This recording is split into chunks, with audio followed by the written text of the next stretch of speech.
민의 돌풍 거셌던 2.12 총선, 죽었던 정치의 부활 알리다. 6월 항쟁의 배경 첫 번째 마다. 죽었던 정치의 부활 알린 2.12 총선. 김덕련. 1985년 2.12 총선은 전국의 흐름을 바꾼 분수령이라는 평가를 받는다. 그 이유는 무엇인가? 동토의 선거. 동토의 선거가 전두환에게 유리할 것이라고 판단 아래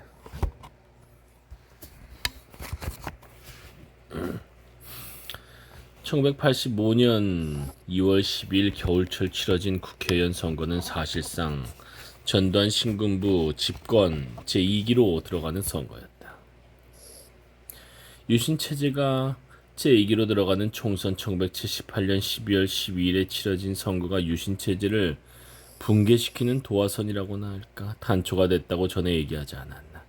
그것과 마찬가지로 2.12 총선은 유신체제 못지않게 막강해 보였던 전두환 신군부 체제를 뿌리부터 흔들고 개헌투쟁으로 나아가게 하는 계기가 됐다.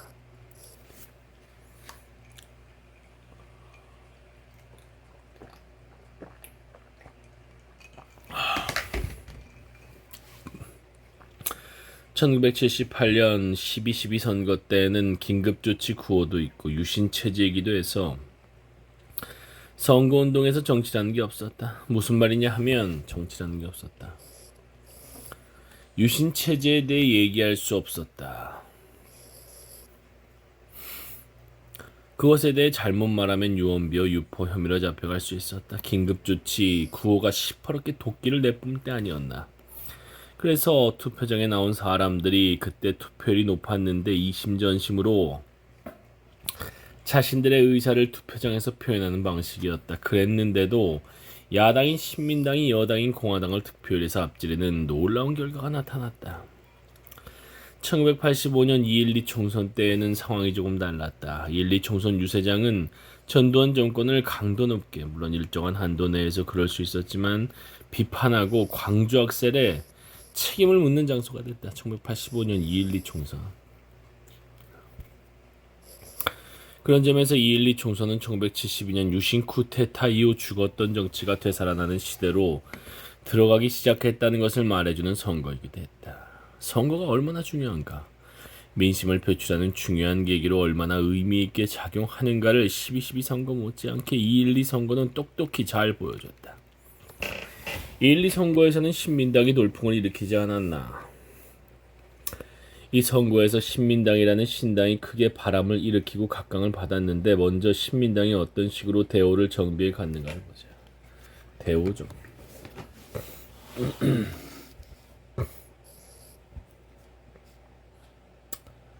신당이 출연하게 된 중요한 계기 중 하나는 1984년 11월 30일에 있었던 제3차 해금 조치였다. 해금 조치.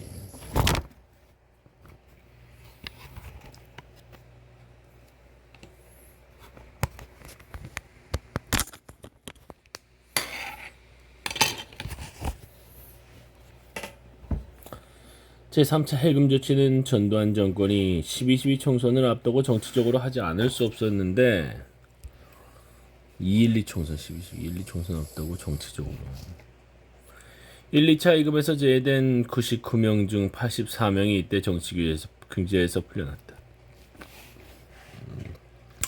3차 해금에서 제외된 15명에는 권력형 부정축제자로 규정된 이종필, 이우락 등 새끼나 옛 여권 인사 6명도 들어있었다. 이들을 제외한 정치인은 김대중, 김영삼 등 야권으로 전부 민추협, 민주화 추진협의회 소속 정치인이었다. 그런 점에서 제일 핵심이 되는 인물들이 아직 안 풀리긴 했지만 그래도 3차 해금으로 많은 인사가 규제에서 풀려나 정치활동을 할 수 있게 됐다. 3차 해금 조치 이후 총선에 어떻게 임할 것인가를 가지고 민추협 내부에서 논란이 많았다. 처음에는 선거 거부파와 참여파가 팽팽했다. 그러나 1984년 12월 7일 민추협 전체 회의에서 대세는 총선 참여 쪽으로 기울었고 총선 참여. 12월 11일에는 신당을 결성해 총선에 참여할 것이라고 공식 발표했다. 신당 결성은 굉장히 빠른 속도로 추진돼 12월 20일 신안 민주당 창당 발기인대회가 열렸다.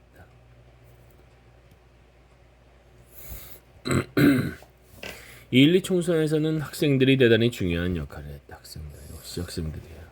학생 세대가 선거에 큰 작용을 하고 영향을 준 것은 이 선거가 처음이었다. 그런데 1984년 연말에 대학가에서는 선거 거부론과 선거 활용론이 맞서고 있었다. 84년 연말 대학가 선거 거부론과 선거 활용론.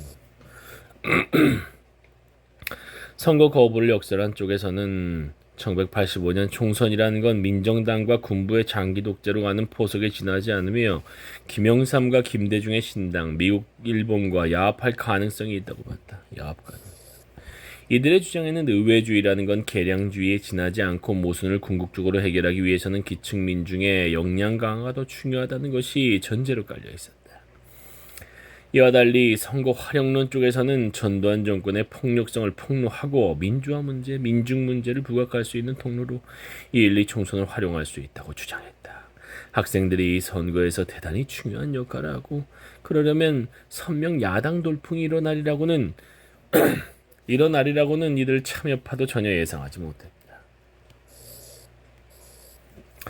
치열하게 논쟁이 벌어졌는데 한때 총선 거부론이 힘을 얻었다. 그렇지만 1984년 연말을 거쳐 1985년 연초에 들어가면서 학생 운동권에서는 총선 참여론으로 대세가 기울게 된다. 선명 야당 바람분 유세장, 민정당, 민한당은 죽을만. 민정당. 선거 분위기는 어떠했나?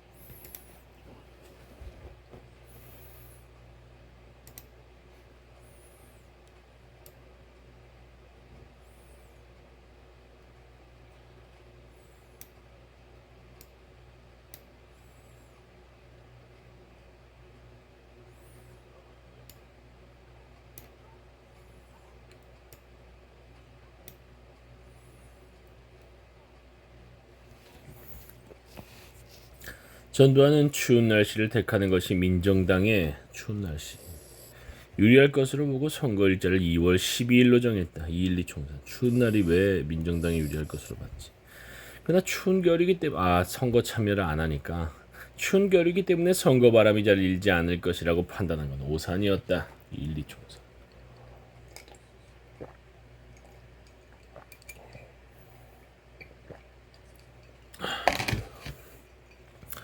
우선 선거 기간에 기온이 예전보다 5, 6도 높았다. 그러다가 묘하게도 선거가 끝난 후에 다시 영하권으로 내려갔다. 그뿐만 아니라 선거 유세장, 특히 합동 유세장에서 큰 바람이 불기 시작했다. 2000년대 합동 유세 연설회가 없어졌지만 그 당시에는 후보들이 모여서 자신의 경륜을 펴는 합동 유세가 유권자들이 몰려와서 이 얘기를 들을 수 있는 가장 중요한 기회였다. 그리고 무엇보다도 새로운 정치에 대한 열망이 컸던 때 아닌가. 1985년 2월 2일에 열린 국회의원 선거 합동 유세 현장 2.12 총선 유세장은 전두환 정권을 강도 높게 비판하고 광주 학살에 책임을 묻는 장소가 됐다. 85년. 그러면서 유신 쿠데타 이후 죽었던 정치열기가 되살아나기 시작했다. 합동 유세는 1월 30일에 시작됐다. 2월 1일에는 서울의 12개 지역구에서 일제히 합동 유세에 돌입했는데 신민당은 직선제로 개헌할 것을 강력하게 주장했다. 신민당 직선제. 그러면서 정치열기가 되살아나기 시작했는데 날씨가 풀리면서 분위기가 더 살아났다. 2월 2일 이민우 신민당 총재. 신민당 총재는 현행 헌법을 대통령 직선제로 개정하기 위해 헌법 개정 추진위원회를 구성하고 광주 사태의 진상을 조사하고 그 책임을 묻기 위한 국정조사권을 발동토록 할 것이라고 발표했다. 이것 또한 유세장에 열기를 부채질했다. 선거 바람은 합동 유세장에서 거세게 불기 시작했다. 처음에는 합동 유세장에서 후보자건 청중이건 발언 수위 또는 성역 같은 문제 때문에 두려워하고 쭈뼛거리기도 했고 일부 지역을 제외하면 유세장을 찾은 유권자 숫자도 그렇게 많진 않았다. 그런데 그런 수위나 성역이 깨지기 시작하면서 그래서 본물 터지듯 하고 싶은 말들을 하면서 유세장의 청중이 몰려들기 시작했다.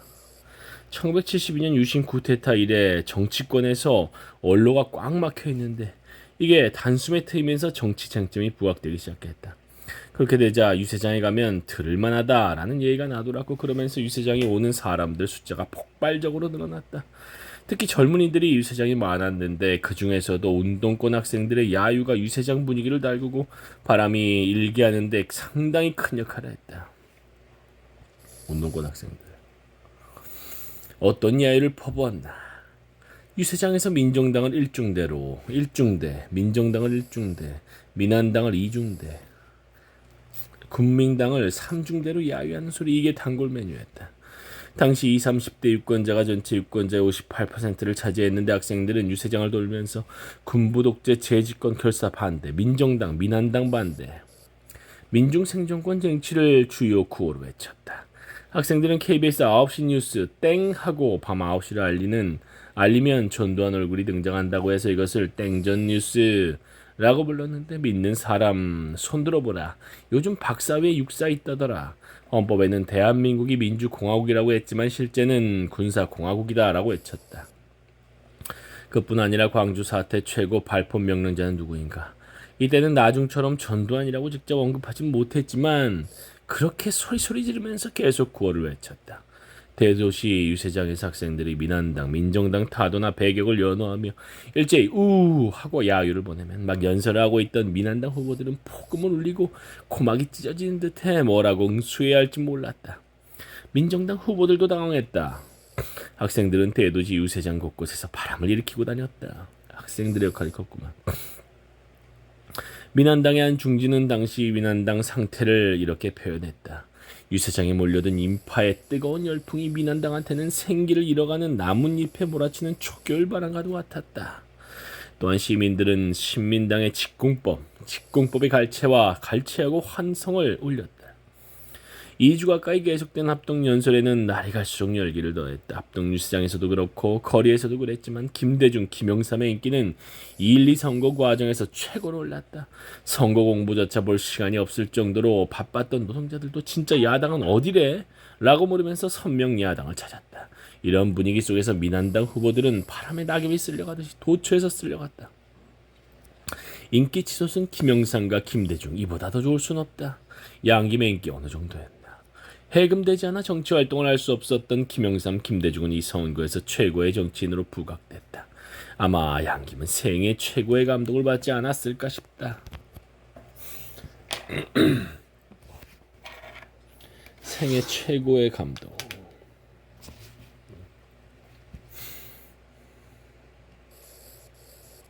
민한당 후보들도 자신이 김대중, 김영삼과 가까운 사이라는 것을 가장 중요하게 내세웠다. 민한당까지.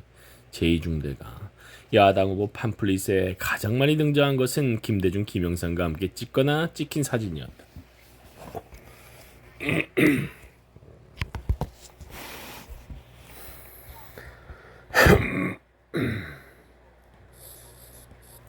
그러면서 자신들이 민주투사라고 선전했다. 심지어 1971년 대선을 앞두고 김영삼, 김대중과 더불어 40대 기수를 자임했고 그 후 신민당 당수까지 한 이철성, 성명야당을 이철승, 선명야당 주장을 심하게 배격하고 유신체제의 이중대 역할을 했던 그 이철승조차 양김과 나란히 찍은 사진을 내놓았다. 1982년 12월 미국으로 떠났던 김대중은 2.12 총선을 나흘 앞둔 1985년 2월 8일 귀국했다. 미국으로 갔구나. 82년에 85년 2.12 총선 바로 앞에 귀국했구나.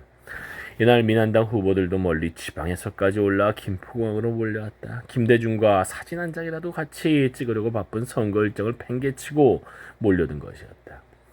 김포공항 안팎은 김대중을 연호하는 사람들로 인산이 내 물결이었다. 경찰은 공항으로 통하는 도로를 봉쇄하는 듯 갖가지 쏴을 썼다.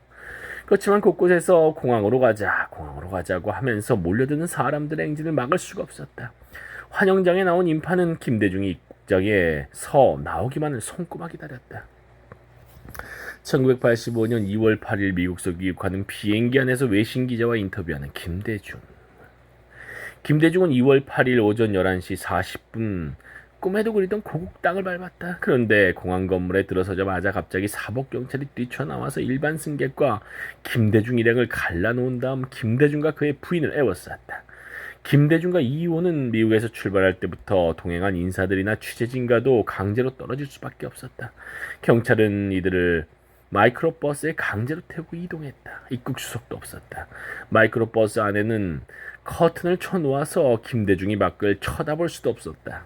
엄청난 인파가 기다리고 있었지만 그 모습을 볼 수조차 없게 한 것이다. 모습을 가려고만 마이크로버스에 태워서 격전지, 종로, 중구와 성북구에서 맥없이 떨어진 민한당 후보들. 2.12 총선에서 대표적인 격전지는 어디였나? 이 선거에서 제일 인기 있고 말이 많은 지역이 서울 종로, 중구와 성북구였다. 종로, 중구의 경우 이때는 두 지역이 하나의 선거구였는데 민정당에서 이종찬, 민한당에서 정일영 아들 정대철이 일종의 아성처럼 세력 기반을 구축하고 있었다. 그렇기 때문에 다른 사람이 넘보기가 어려운 지역이었다.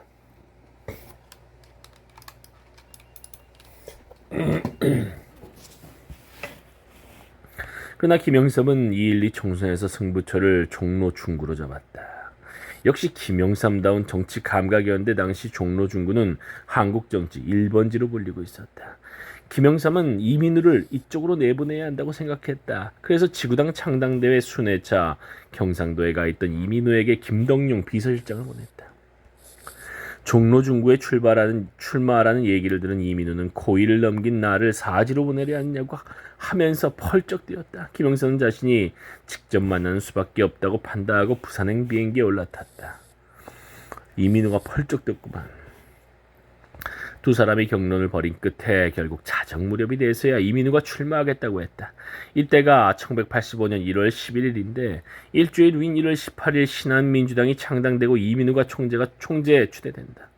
종로, 중구는 합동 유세 첫날부터 야단이었다. 서울에서 합동 유세가 시작된 2월 1일에 1만 명 넘게 모였다고 보도됐다. 이날 이민우가 피켓에 둘러싸여 유세장에 들어서자마자 청중이 함성을 지르고 박수를 보냈다. 그래서 강단에서 연설 중이던 다른 후보가 연설을 중단하고 항의하는 소동이 벌어졌다. 김영삼 예측대로 종로, 중구 바로 이곳에서부터 정치 열기가 뜨겁게 되살아났다. 정치 감각이 대단한 김영삼. 1985년 2월 6일 서울 종로, 중구 합동연설회장에 몰린 인파. 동아일보는 당시 5만 명이 넘는 인파가 몰렸다고 보도했다. 이민우가 연설을 마치고 유세장을 떠나자 청중 1000여 명이 세종로 내거리에서 구호를 외치며 시위를 벌이기도 했다. 2월 6일에는 옛 서울고 자리에서 종로, 중구 합동연설회가 열렸는데 이 자리에 엄청난 인파가 몰렸다.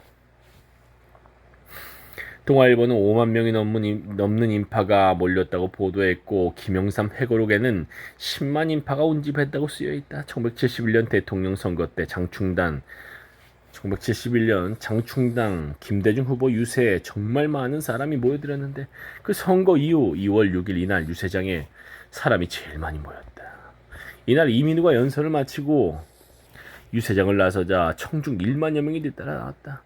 이때 나온 청중 일부가 이민우 독재 타도라고 소리를 질렀다.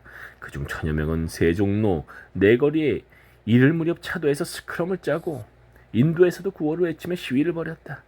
전날인 5일에도 이민우가 연설을 마치고 장례를 빠져나가자 청중의 3분의 1 정도인 6천여 명이 거리에 몰려나온 일도 있었다. 당황 경찰이 길을 통제하자 학생 200여 명이 반정부 구호를 외치며 시위를 벌여 시민들의 환호와 갈채를 받기도 했다. 이 선거에서 이민우 인기가 대단했다. 정대철과 야당표를 나눠 가진 이민우는 결국 이종찬에 이어 2등으로 당선됐다. 근소한 차이로 이종찬이 1등을 하긴 했지만 이민우와 이종찬은 개표 과정에서 엎치락뒤치락했고 마지막까지 접종을 벌였다. 뭐야, 이민우가 졌어? 그렇게 인기가 있는데?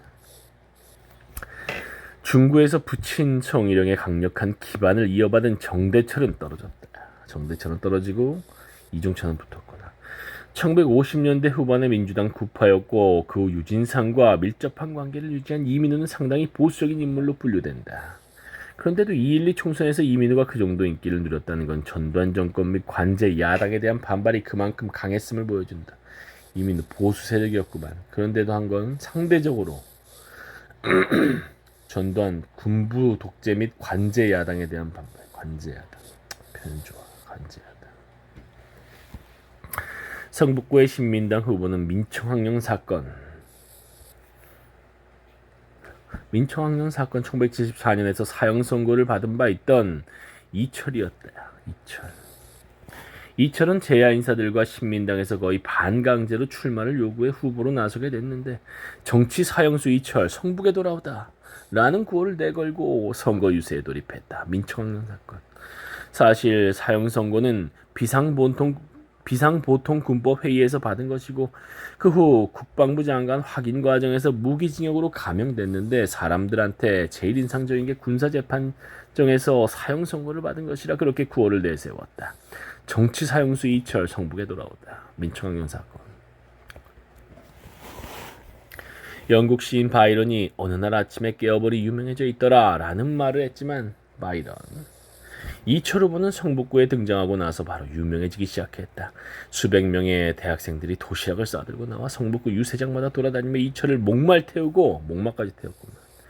이철을 연호했다. 그렇지만 나이 먹은 사람들은 여기는 데모장이 아니야 라고 하면서 데모식 선거 운동이 결국 조직적 득표활동을 이기지 못할 것이라고 말했다. 이런 얘기가 나온 건 성북구에서 현직 보사부 장관인 김정래가 민정당 후보로, 민한당에서는 민한당 선거대책본부장이자 조병옥의 아들이 조윤형이 나왔기 때문이다. 워낙 강조이기 때문에 이철이 이기지 못할 것이라고들 본 것이다. 그런데 기적이 일어났다. 정치에 입문한 지 보름밖에 안 된 이철이 그것도 1등으로 당선된 것이다. 이철의 뒤를 이어 김정래가 2등으로 당선됐고 민한당 후보 조윤영은 떨어졌다. 이철이구만. 1985년 2월 14일 12대 국회의원 선거에서 이철 후보가 당선되자 당원들이 행가래를 치며 즐거워하고 있다. 정치에 입문한 지 보름밖에 안 된 이철이 기적적으로 1등으로 당선됐다. 보름밖에 안 됐을 때. 민의의 돌풍에 힘입어 제1야당으로 떠오른 신민당. 2.12 총선 전체 결과는 어떠했나? 투표일인 2월 12일 아침부터 젊은 유권자가 투표소에서 많이 보여 분위기가 심상치 않았다. 투표율은 신당 바람으로 84.6%를 기록했다. 1961년 5.16 쿠데타 이후 가장 높은 투표율이었다. 84.6% 엄청나구나. 가장 높은 투표율. 2.12 총선 85년. 야, 87항쟁 2년 전에 벌써 펌프질이 엄청이 된 거지. 서울이 81.1%나 돼서 4년 전 총선 때보다 10%포인트 높았고, 부산은 85.3%로 4년 전보다 8.6%포인트 높았다. 대통령 선거건 국회의원 선거건 투표가 끝나면 누가 당선될 것인가를 궁금해하며 흥분하기 마련이지만 특히 이날은 흥분 속에서 뜬 눈으로 밤을 꼬박 새운 사람들이 많았다고 한다. 신민당은 서울을 비롯한 대도시를 휩쓸면서 도시에서 압승했다. 도시적으로 분류될 수 있는 31개 선거구, 전체 선거구는 92개, 가운데 21개에서 신민당이 1위를 했다. 득표율 2월 13일 오전 11시 집계 기준을 보면 서울에서 민정당은 27%인데 민정당은 27%인데 신민당은 42.7%였다. 부산에서 민정당은 27.6%, 신민당 35.9%였다. 심지어 전두환 신군부의 정치적 기반인 대구에서조차 신민당은 민정당의 28.7%보다 아슬아슬하게 0.1%포인트 높은 28.8%를 기록했다. 이어 달리 이중대로 불리던 민한당은 도초에서 떨어졌다. 그야말로 신민당의 거센 돌풍으로 이변과 의회가 속출한 선거였다. 유권자도 후보도 여야 정당도 모두 깜짝 놀란 민의의 돌풍이었다. 전두환 신군부 등장 이래 장외 정치권으로 분류됐던 재야 정치 세력과 학생들의 합동 유세장을 뜨겁게 달구고 바람을 일으켜서 유권자들의 민주주의 열망에 부응한 것이 이러한 결과를 낳았다. 동아일보는 2월 13일자 사설에서 민정당 주도 아래 제1중대, 제2중대식으로 불리던 정당의 기본 편지는 바뀔 수밖에 없게 되었다. 제1중대, 제2중대 라고 썼다. 다른 말로 하면 이제는 정치가 살아나기 시작해서 정당의 역할이 커질 수밖에 없다는 것을 2.12 총선은 보여줬다는 얘기다. 신민당은 12대 국회에서 국민의 염원인 민주화를 반드시 쟁취하는 투쟁을 전개하겠다고 다짐했다. 이게 87항쟁으로 이어진 거지. 이 선거에서 민정당은 148석, 지역구 87석, 전국구 61석, 신민당은 67석, 지역구 50석, 전국구 17석, 민한당은 35석, 국민당은 20석을 차지했다. 1981년 총선과 비교하면 그래도 2등이네. 제1야당 67석. 81년 총선과 비교하면 민정당은 3석, 민한당은 46석, 국민당은 5석이 각각 줄었다. 내용상 패배가 분명했음에도 민정당 의석이 3석밖에 줄지 않은 이유 중 하나는 대도시에서는 참패했지만 농촌에서는 앞선 것이었다. 그러나 그보다 훨씬 크게 작용한 것은 제1당 전국구 92석의 3분의 2인 61석을 차지하게 만든 기형적인 선거법이었다. 기형적인 선거법.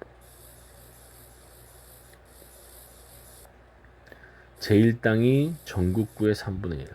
기형적인 선거법.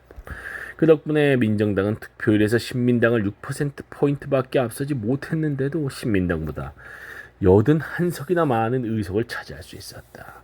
한편 이중대 노릇을 하던 관제 야당 민한당 의원의 대다수는 2.12 총선 후 신민당에 입당했다. 1985년 5월 신민당 의석은 103석으로 늘어났다. 제2중대가 신한당에 흡수됐구만. 창당한 지 한 달도 안 된 신민당이 돌풍을 일으킬 수 있었던 건 민주화에 대한 국민들의 열망이 그만큼 컸기 때문 아닌가. 그렇다. 김영삼, 김대중은 대리인이었던 것이다. 그 사람들이 꼭 훌륭해서 인기가 좋았던 게 아니라 민주화 열망이 강했던 국민들이 그 두 사람을 내세워서 민주화로 나아가려 했다고 봐야 한다. 총선이 있은 지 50여일 만에 민한당 소속 의원 35명 중 3명만 빼고 모조리 신민당에 입당함으로써 민한당도 신민당이에요. 민한당은 사실상 해체 위기에 처했다. 신민당은 이제 103석의 의석을 확보한 거대 야당이 됐다. 5월 30일 신민당 소속 의원 103명은 광주 사태 진상조사를 위한 국정감사 결의안을 광주 사태. 그 다음 날에는 헌법 개정 특별위원회 구성 결의안을 제출했다. 전두환 신군부와 새 야당의 격돌은 피할 수 없게 됐다. 2.12 총선은 신당 바람을 일으켰고 새로운 정치가 출현할 것임을 예고했다. 그러한 선명 야당의 등장 못지않게 제야 민주 운동 세력도 이 선거를 거치며 큰 힘을 얻게 됐다. 그러면서 1980년대 제야 민주화 운동을 대표하고 1987년 6월 항쟁에서 학생, 천주교, 개신교와 함께 큰 역할을 하게 되는 민주통일 민중운동연합 민통령이 1985년 3월 29일 출연하게 된다. 1985년 3월 29일 민주통일 민중운동연합 민통련이 새로 출범했다. 문익환 목사. 역시.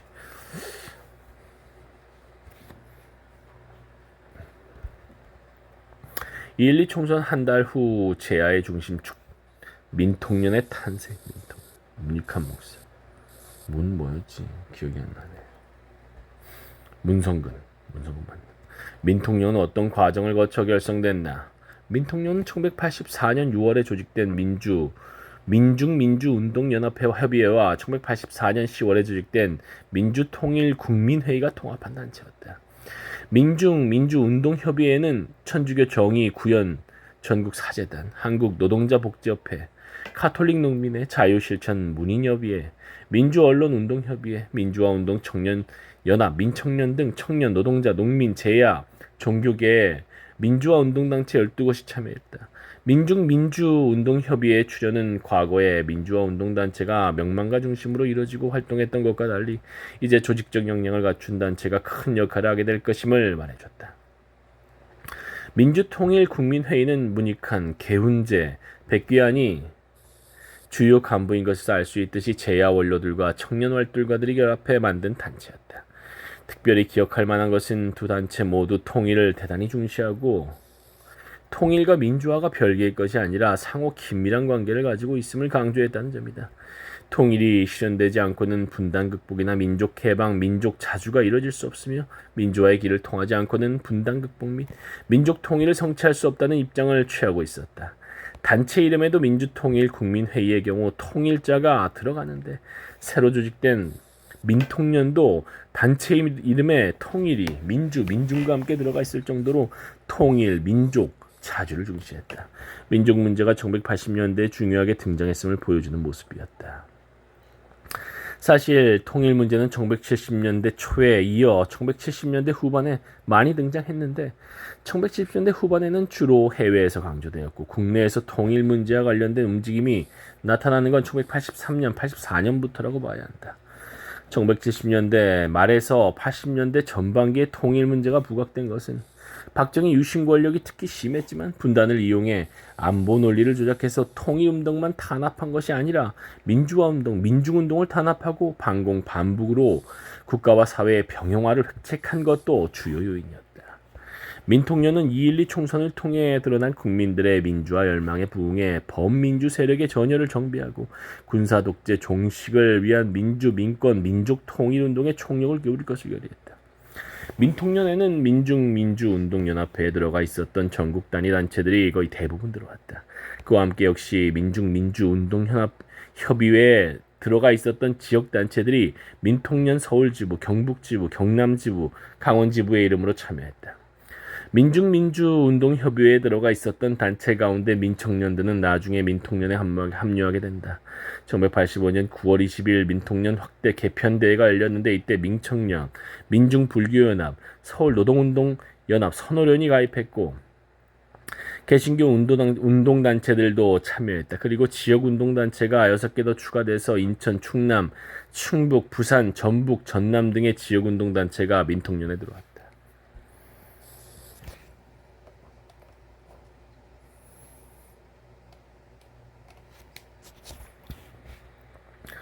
민통년의 여러 단체가 참여한 것은 그 자체가 민주연합의 성격을 지니고 있었다. 그리고 4개 지역단체에 이어 나중에 6개 지역단체가 더 들어왔는데 이것은 6월 항쟁에서 가장 중요한 역할을 하는 동시다발 투쟁을 가능케 한 지방조직으로 기능하게 된다. 지방에 있는 단체들은 민통년 산하 지역운동협의회로 결집했다. 이걸 지운협이라고 불렸는데 지역에서 민주화운동을 적극적으로 활성화했다. 지역에서 민통년에는 노동운동, 농민운동 단체들이 가입했고 민통년 관계자들은 민중운동을 아주 중시했다. 노동자, 농민을 기반으로 민주화운동, 통일운동을 펴나가는 것이 중요하다고 봤기 때문이다. 여기서 민통년에 가입한 단체 가운데 민청년에 대해 조금 더 살펴보자. 민청년은 어떤 단체였나? 민청년은 민통년보다 2년 앞서 만들어진 단체였다. 1960년대, 1970년대 학생운동에 참여했던 사람들 가운데 학생 시절에만 운동을 펼 것이 아니라 대학 졸업 후에도 민주화운동에 계속 헌신하겠다는 사람들이 이미 1970년대 말에 민주청년협의회를 만든 바 있었는데 그러한 움직임이 1980년대에 들어와 더욱더 커졌다. 그러면서 프로페셔널한 민주화운동 활동가들이라고나 할까, 직업적 민주화운동 활동가들이라고 할까, 표현이 조금 이상하긴 하지만 그러한 진보적 청년들을 중심으로 한 민주화운동단체를 결성하기로 했다. 그렇게 해서 83년 9월 30일 민주화운동 청년연합이 탄생했다. 의장으로는 나중에 고문사건으로 널리 알려지게 되는 김근태를 추대했다. 와, 김근태가 이때부터 그냥 주목을 받았구만. 83년부터. 위대한 인간이야. 민청년은 민주주의와 민족 통일을 위한 새로운 사회 건설에 온몸으로 매진해야 한다고 강조하면서 민족 통일의 대과업을 성취하기 위해 참된 민주정치를 반드시 확립해야 한다고 역설했다. 그와 함께 민청년은 평등하고 인간적인 생활을 위한 민주 자립경제, 자생적이고 창조적인 문화교육 체제의 지향을 내세웠다는 점에서도 특징이 있다. 특히 국제평화와 민족 생존을 위해 냉전체제 해소와 핵전쟁의 방지가 이루어져야 한다고 설파한 것은 다른 단체에서 찾아보기 어려운 주장이었다.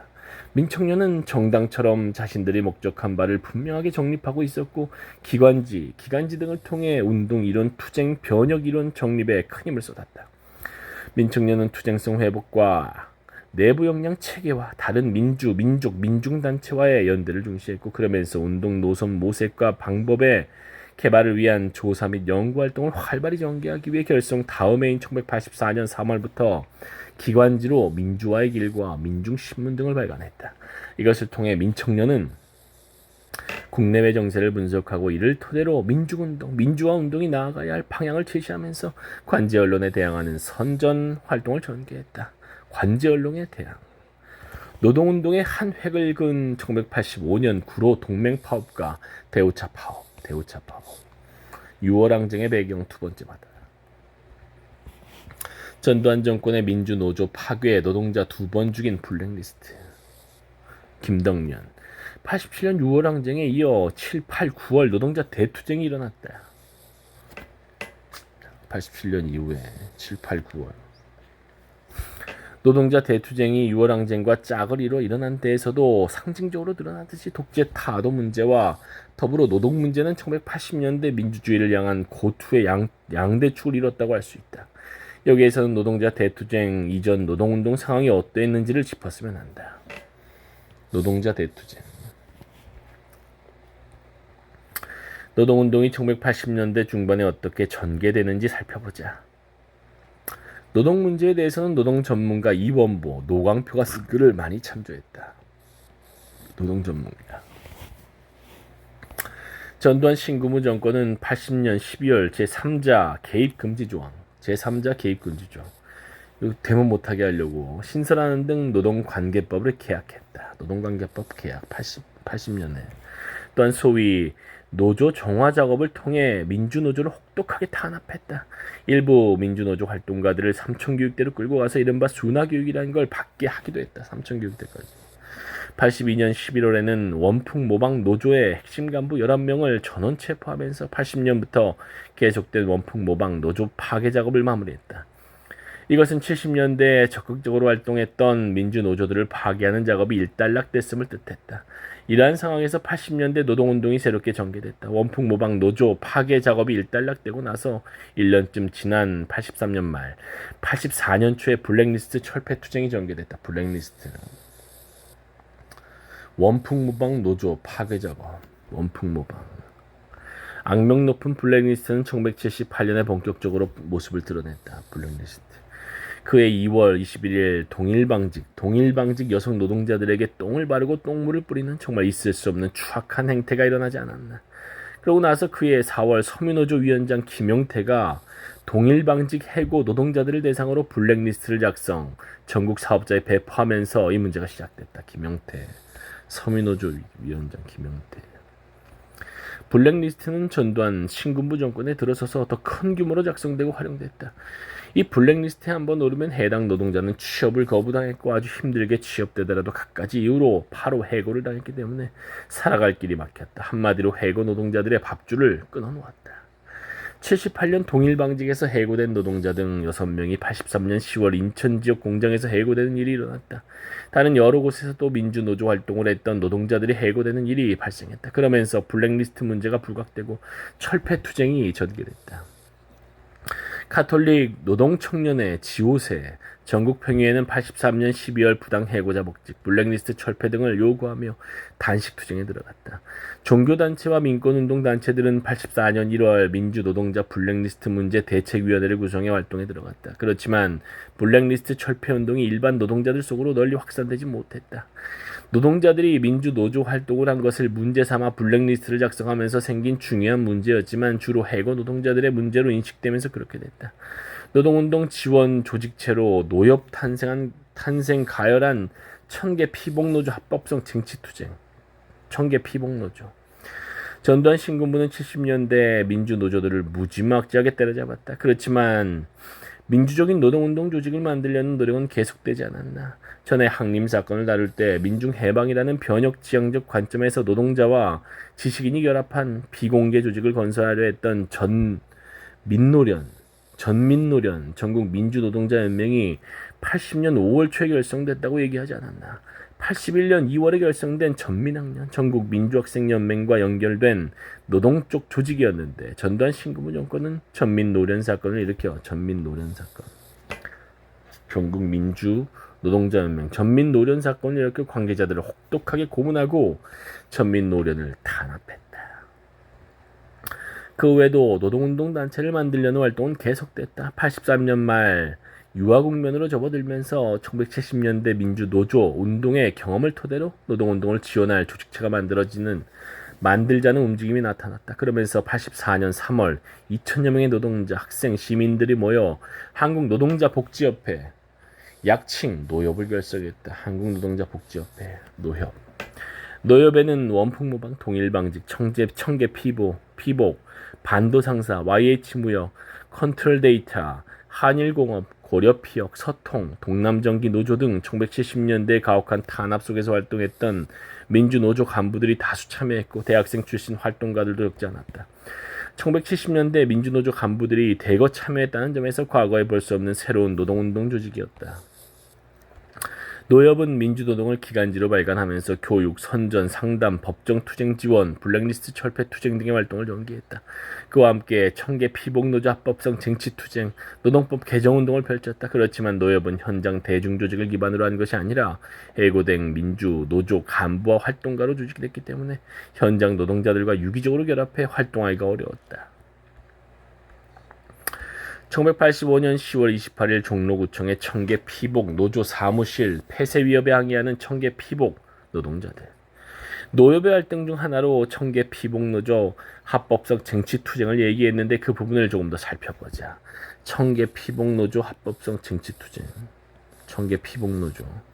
전두환 신군부 정권은 81년 1월 6일 청계 피복 노조의 해산 명령을 내리고 노조 사무실을 폐쇄했다.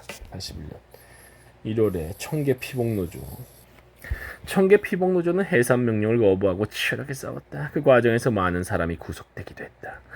청계 피복노조 활동가들은 84년 3월 청계 피복노조 복구 준비위원회를 조직했다. 4월 8일에는 청계 피복노조 복구대회를 열었다. 청계 피복노조는 84년 9월과 10월, 1985년 4월과 11월, 86년 4월에 합법성 쟁취대회를 열고 가두 투쟁을 벌였다. 84년 9월 19일에 열린 제1차 대회 때에는 노동자, 학생, 시민 등 2천여 명이 시위를 벌였다. 이들은 청계천, 고가도로와 동대문, 해화동, 원남동 일대 도로를 1시간 이상 점거하면서 경찰과 싸웠다. 아주 격렬한 시위였다. 그러나 청계 피복노조는 87년까지도 합법성을 인정받지 못했다. 전두환이 물러나고 노태우 정권이 들어선 이후인 88년 5월 2일이 돼서야 합법성을 인정받게 되었다. 와, 노태우가 그래도 인정해줬네. 이 쓰레기 같은 놈이. 청계 피복 노조사 편찬위원회에서는 기획해 2007년에 펴낸 청계 내 청춘은 7년에 걸친 기나긴 투쟁 끝에 불법이라는 부당한 딱지를 떼던 때의 모습을 이렇게 기록했다. 한 장의 종이로 된 신고 필증이 노조에 도착했을 때 조합원들은 차라리 허탈감에 맥을 놓아버렸다. 마구 끌어안고 손뼉을 치고 기쁨으로 환성을 올려야 오른데 대체로 무덤덤한 표정이었다. 겨우 이 한 장의 종이가 지난 7년 세월을 그토록 고단하게 만들었는가 생각하면 억울하기도 하고 허무하기도 했다. 여성 간부 하나가 속상하고 화가 나서 바닥에 털썩 주저앉아 울기 시작하자 다른 조합원들도 여기저기서 흐느껴 울기 시작했다. 가진 자들이 만든 법률에 우롱당하고 구박당하고 버림받은 지난 시간들이 너무나 원통했다. 합법적 노조가 없던 그 긴 시간 동안 장시간 저임금의 인간 이하의 대접을 받으며 살아온 청계 노동자들을 생각하면 눈물이 먼저 쏟아져 나왔다. 신고 필증이 도착한 농성장은 서러운 울음소리로 숙연했다. 대구를 시작으로 삽시간에 각지에서 들고 일어난 택시 노동자들. 84년부터 지역 단위에서 규모가 큰 투쟁이 일어나지 않았나. 택시기사들이 그 문을 열었다는 점이 눈에 들어온다. 택시기사들.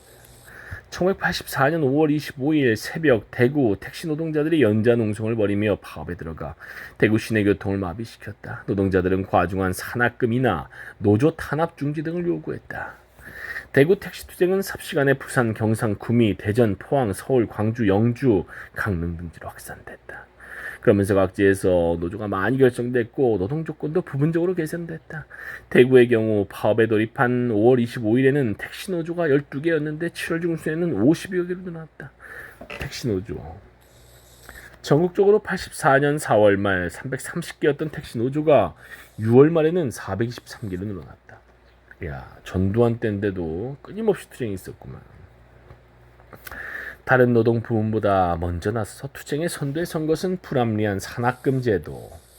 그렇지. 택시노조가 투쟁에 선두했던 건 산학금 제도가 얼마나 불합리했으면 산학금 제도 등 택시 노동자들이 아주 불리한 노동 조건에 있었기 때문이다.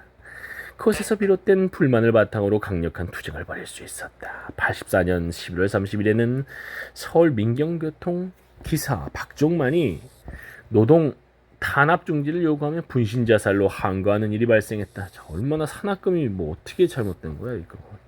분신자살할 만큼 노조 간부 복직, 노동조건 개선을 요구하며 당식 농성을 하던 중 회사 측이 동료 3명을 해고한다고 위협하자 분신자살로 맞선 것이다. 굴지의 재벌 굴복시킨 대우자동차 파업투쟁. 85년에는 80년대 노동운동사에서 빠지지 않는 2개의 커다란 투쟁이 일어났다. 대우자동차 파업과 구로동맹 파업이다. 이 투쟁이 주목받은 이유는 무엇인가? 대우자동차 파업과 구로동맹 파업. 대우자동차 파업과 구로동맹 파업은 노동운동사의 한 획을 그을 만한 투쟁이었다. 대우자동차 파업과 구로동맹. 전자는 막강한 재벌 그룹을 굴복시켰다는 점에서 후자는 기업별 노조의 산별 노조의 벽을 깼구나. 벽을 넘어 여러 노조가 노조 탄압 중지라는 정치적 요구를 내세우고 동맹 파업을 벌였다는 점에서 큰 의미가 있다. 85년 4월 24일 임금 인상 등을 요구하며 조업 중단과 철야 농성을 벌인 대우자동차 노동자들. 열흘에 걸친 대우자동차 노동자들의 파업 투쟁은 국내 굴지의 재벌 기업과 맞서 자신들의 요구를 쟁취했다. 대우자동차 파업 투쟁부터 살펴보자. 대우자동차는 84년에 노동자가 7,000명이 넘는 재벌 기업이었다. 그런데 기존 노조는 노동자들의 목소리를 충실히 대변하지 못했다. 그런 속에서 대우자동차 부평공장에 80년대 초반 송경평을 비롯한 대학생 출신들이 들어와서 활동했다. 대학생 출신 노동자들은 노동자들 사이에서 확산된 여러 가지 불만 사항을 해결하는 데 앞장섰다. 그러면서 노동 현장 분위기가 바뀌었다. 노동자들은 학습과 교육으로 의식을 높여왔고 회사와 노조 집행부의 방해에도 불구하고 노조 대의원 22명 중 12명을 민주파로 당선시켰다. 85년 임금 교섭 시기가 왔을 때 노조 집행부는 임금 인상 투쟁에 미온적인 태도를 취했다. 노조 집행부 보수화돼 버렸구만. 대우자동차가 창업 이래 최대 순이익을 올렸는데도 노조가 그런 모습을 보이자 노동자들은 근로자의 함성 등의 소식지를 돌리면서 독자적으로 모임을 열었다. 현장에서 파업을 주장하는 목소리가 높아졌다. 현장에서 그런 분위기가 형성되자 미온적이던 노조위원장도 결국 4월 16일 파업 돌입을 선언할 수밖에 없었다. 부평공장이 파업에 돌입하자 그 분위기가 부산공장 등 다른 곳으로 바로 확산됐다. 멋지네. 노동자들은 경찰의 강제해산 움직임에 대비해 강목 등으로 무장하고 철야 농성에 들어갔다. 경찰과 회사 측의 위협이 가중되는 속에서 임금 협상이 처음에는 결렬됐다. 그렇지만 대학생 출신인 홍영표 대의원과 김우중 회장이 단독 협상을 해 드디어 4월 25일 새벽에 협의를 봤다. 노동자의 승리였다. 열흘에 걸친 김우중 이 새끼도 쓰레기 같은 놈이야. 열흘에 걸친 대우자동차 노동자들의 파업 투쟁은 국내 굴지의 재벌 기업과 맞서 자신들의 요구를 쟁취했다는 점에서 주목을 받았다. 대학생 출신 학출 노동자들이 현장 노동자들의 지지를 받았다는 점도 중요하다. 주동자들은 이것도 주목할 만한 거네. 학출 노동자들이 현장 노동자들의 지지를 받은 거지. 주동자들은 철저히 준비된 투쟁을 전개하면서 상황에 따라 탈법적인 투쟁도 마다하지 않았다. 대우자동차 임금 인상 쟁취 투쟁은 노동자들의 경제적 요구를 중심으로 이루어졌다는 점이 특징으로 지적된다. 이 부분과 관련해서 너무 경제적 요구 위주로 투쟁한 것이 아니냐, 그것에 매몰된 것이 아니냐는 비판, 당시에는 이런 걸 경제주의 비판이라고 불렀는데, 경제주의 비판. 그런 비판을 받기도 했다. 그런 비판과 별개로 대우자동차 투쟁이 다른 사업장의 투쟁을 촉발하고 정부와 자본의 임금 가이드라인을 무력화했으며 노동법 개정 논의도 불러일으킨 건 분명하다. 노동 현장에 스스로 들어간 대학생 출신 노동자 학출. 1970년대 민주노조운동이 주로 경공업부문 여성 노동자를 중심으로 전개된 것과 달리 87년 노동자 대투쟁을 분수령으로 중화공업 부분을 다수 포함한 대기업 남성 노동자들이 이른바 노동운동의 주력군으로 등장하게 된다. 노동자 대투쟁에 앞서 그러한 변화의 징후를 보여줬다는 점에서도 85년 대우자동차 파업의 의미를 찾을 수 있을 것 같다. 그런데 학출로 불린 대학생 출신 노동자 문제 어떻게 보나? 대학생 출신 노동자들은 대우자동차 투쟁에서 크게 주목을 받았다. 대학생 출신 노동자. 구로동맹 파업투쟁에서도 그러했는데 이들은 일본 노동자들의 지지를 확보하면서 노동운동의 새로운 모습을 보여줬다. 30년이 넘은 지금도 나는 대우자동차 파업투쟁, 당시 활약한 홍영표 많이 들었어. 홍영표 같은 이름이 기억난다. 그 정도로 대학생 출신 노동 활동가들이 80년대 중반에서 많은 활동을 했다. 학생들이 노동 현장에 한꺼번에 여럿이 들어간 건 70년대 중반부터였다. 유신 체제 시기였던 74년에서 75년 무렵으로 기억하는데 주로 그때부터 대학 출신들이 노동 현장에 들어갔다. 노동 현장에 들어간 사례가 그 전에 전혀 없는 건 아니었지만 여러 명이 한꺼번에 들어간 건 이때가 시작이라고 볼 수 있다. 내가 아는 몇몇 사람들도 그때 들어갔다. 70년대 후반에 오면 야학, 조금 있으면 노동야학이라고 이름이 붙는데 이러한 야학에 학생들이 적극 참여하면서 노학연대, 노동과 대학의 연대구나. 노학연대의 한 모습을 보여줬다. 80년대 들어가면서 그러한 학출이 크게 부각됐고 위장 취업자라는 이름으로 전두환 정권의 탄압 대상이 됐다. 그러면 몇 명이나 들어갔느냐? 그건 정확히 파악하기가 어려운데 경인 지방에서만 1000여 명 이상이 또는 그보다 훨씬 많은 3000에서 4000 명이 들어갔다고 얘기됐다. 전국적으로 5000 명 내외가 들어갔을 것이라고 얘기되기도 하고 그보다 더 많은 학생이 노동 현장에 들어갔을 것으로 보는 견해도 있다. 5000 명 내외. 야, 출신 노동자지. 1986년 10월 말 기준으로 위정 취업자로 적발된 사람이 전국 373개 업체에 699명이 이르렀다. 노동 현장에 들어간 실제 인원은 단속된 인원보다 훨씬 많았다. 이에 관한 기록이 여럿 있는데 그중 9회근의 한국 노동계급의 영성에 인용된 한 학출의 이야기는 당시 분위기를 잘 전해준다. 난 위정 취업자로 인천에 있는 종업원 140명의 소규모 전자공장에 일하러 갔다. 그런데 무슨 일이 일어났는지 짐작이나 하겠는가. 140명 가운데 10명이 위정 취업자가 있었다. 즉각 나는 누가 활동가인지 알아볼 수 있었다. 그 작은 공장이 활동가들로 넘쳐 흘렀다. 대학생들이 자신들에게 주어진 모든 특권을 버리고 때로는 가족과도 관계를 끊으면서 아주 힘든 노동 현장에 들어가서 노동운동을 벌였다는 건 그것도 적은 숫자가 아니라 정말 많은 인원이 들어갔다는 건 세계사에서도 드문 일이다. 19세기 후반 러시아에서 분화로드 운동, 인민 속으로라는 기체 아래 수많은 학생과 지식인들이 농촌에 들어간 운동 같은 게 있긴 했지만 한국에서 80년대 학출들이 노동 현장에 대거 들어가서 활동한 것은 한국 현대사뿐만 아니라 세계사적으로도 높이 평가할 만하다. 구로공단 노동자들이 동맹파업을 택한 이유. 구로 동맹파업은 한국전쟁 이후 최초의 정치적 동맹파업으로 불린다. 어떻게 전개됐나? 대우자동차 투쟁이 있은 후 2달이 지나서 구로 동맹 파업 투쟁이 일어났다. 대우 어페럴 노조는 구로공단에 있는 민주노조 중 하나였는데 이것도 대우야. 구로 동맹 파업도 대우하고 관련된 대우 어페럴 노조. 구로공단에 있는 민주노조 중 하나였는데 바로 이 대우 어페럴 노조 위원장이 85년 6월 22일 구속된 것을 계기로 동맹 파업이 일어났다. 대우 어퍼럴 노조는 84년 6월 결성된 후 회사 측의 심한 탄압에 계속 맞서 싸웠다. 부당노동 행위 구제 신청도 하고 고발 진정 등도 하고 한국노총회관 및 민한당사 점거 농성도 하고 회사 내 농성 등도 하면서 줄기차게 싸웠다. 85년 임금교섭에서도 강력한 투쟁을 벌였다. 임금교섭은 40여일 만에 마무리됐는데 임금투쟁이 이미 끝난 후인 6월 22일에 대우 어페럴 노조 위원장 등 3명을 연행 구속한 것이다.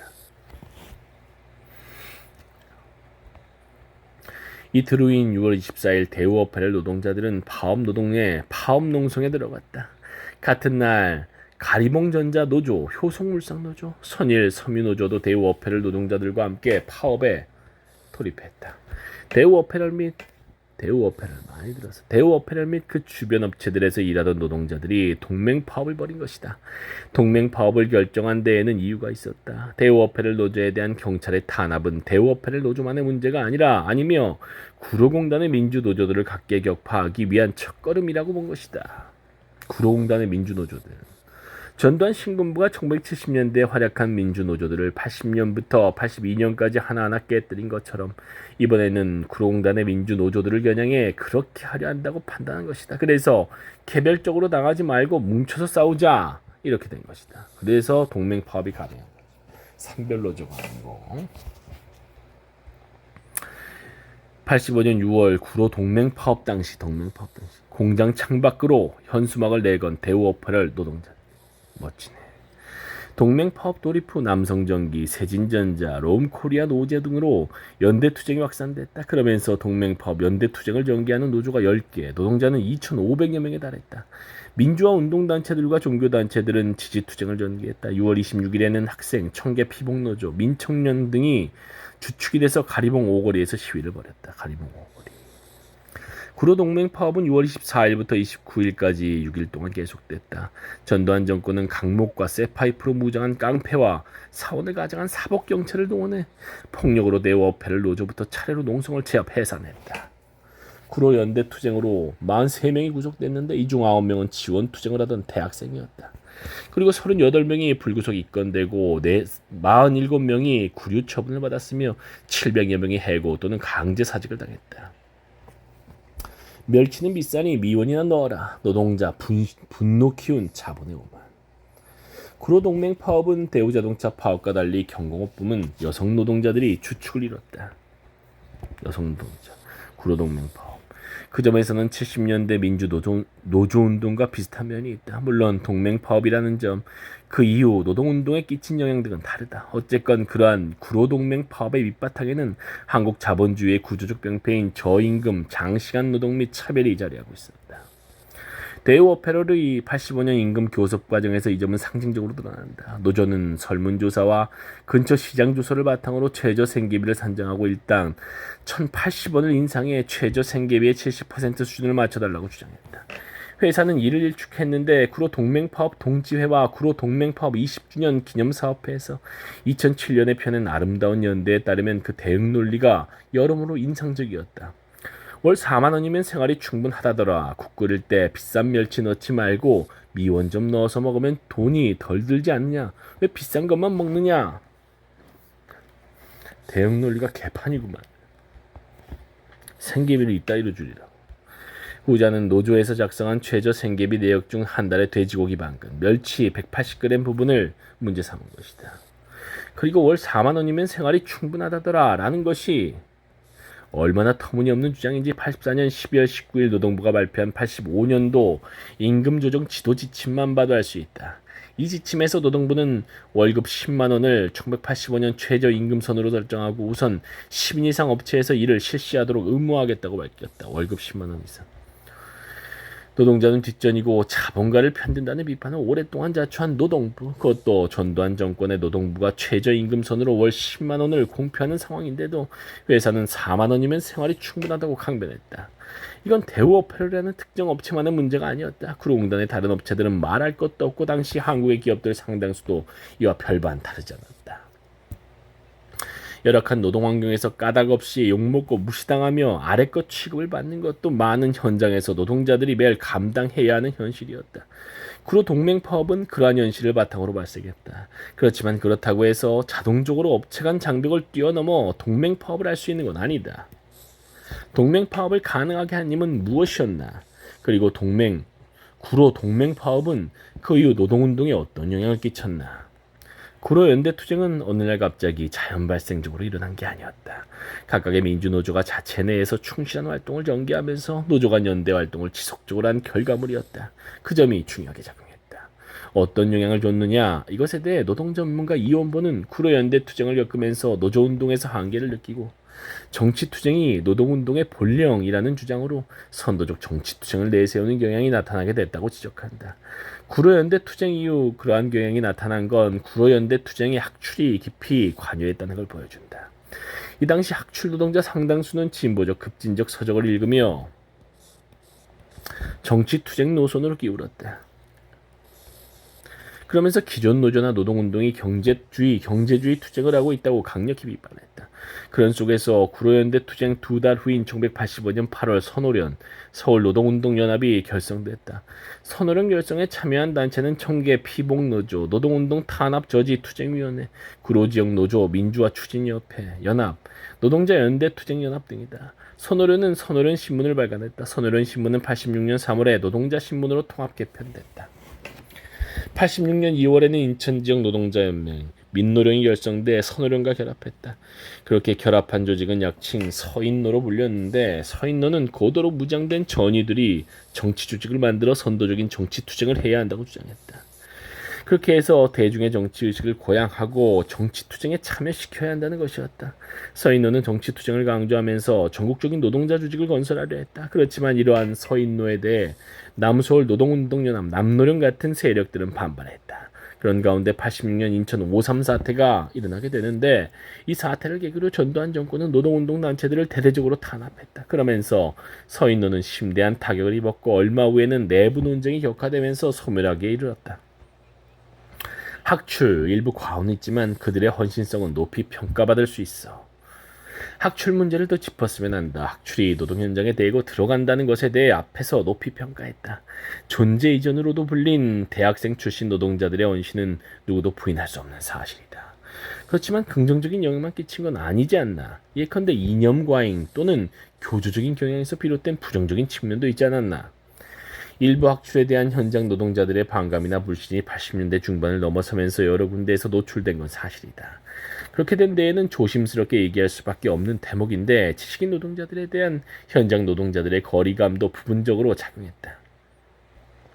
일부 학출의 지나친 정치투쟁 중심 활동도 반감을 살 수 있었다. 그러면서 80년대 후반으로 갈수록 학출의 역할은 축소되고 87년 노동자 대투쟁이 일어날 때에는 학출보다는 현장 노동자 출신이 물론 여기에는 학출과 함께 학습한 사람도 포함되어 있긴 하지만 주도적으로 각 현장에서 대파업을 이끌어가게 된다. 1990년대 이후에는 학출이 노조에서 대학생 출신이 할 만한 일을 주로 담당하는 쪽으로 그러한 분야로 역할이 축소됐다고 얘기하고 있다. 역할 축소. 학출에 대해 내가 한국 현대사뿐만 아니라 세계사적으로도 높이 평가할 만한 일이라고 앞에서 얘기했는데 역사에는 그런 것이 있다. 뭐냐 하면 예컨대 1825년 러시아에서 일어난 자유주의 귀족 청년 장교들의 데카브리스트 봉기 또는 혁명을 한번 생각해보자. 한계가 분명했고 주동자인 청년 장교들은 귀족이었으며 낭만적인 면도 있었다. 그런 점에서 사실 지금 와서 따지면 문제가 많은 사람들 아니냐 이렇게 얘기할지도 모르겠다. 하지만 나폴레옹 전쟁의 선물이기도 한 자유평등의 프랑스 혁명 이념에 영향을 받으면서 자신들의 모든 것을 걸고 꽉 막힌 러시아에 변화를 가져오려 한 점은 중시해야 한다고 본다. 톨스토이의 전쟁과 평화에도 젊은 귀족들의 뜨거운 토론이 나오지 않나. 데카브리스트 12월이란 뜻. 데카브리스트의 반란은 1825년 12월 14일 청년 장교들이 일으킨 반란이다. 이들은 전제정과 농노제 등으로 찌든 러시아를 위로부터 개혁할 꿈을 꿨으나 새로 즉위한 짜르 니콜라이 1세에게 진압됐다. 데카브리스트의 반란은 실패했지만 그 새로운 러시아를 꿈꾸는 혁명가들에게 많은 영감을 줬다. 한편 니콜라이 1세는 반란 지도자 중 주동자 중 일부는 처형하고 일부는 머나먼 시베리아로 유형을 보냈다. 시베리아로 추방된 정치범들은 쇠사슬에 묶여 광산에서 강제 노역을 해야 하는 등의 고통을 겪기도 했다. 그렇지만 추방된 정치범들 및 그들과 함께 시베리아로 온 여성들은 의학을 비롯한 학문과 문화, 새로운 농법 등을 지역사회에 전했다. 그렇게 해서 정치범들의 유영지는 시베리아의 문화적 중심지로 성장하게 된다. 여기까지. 읽을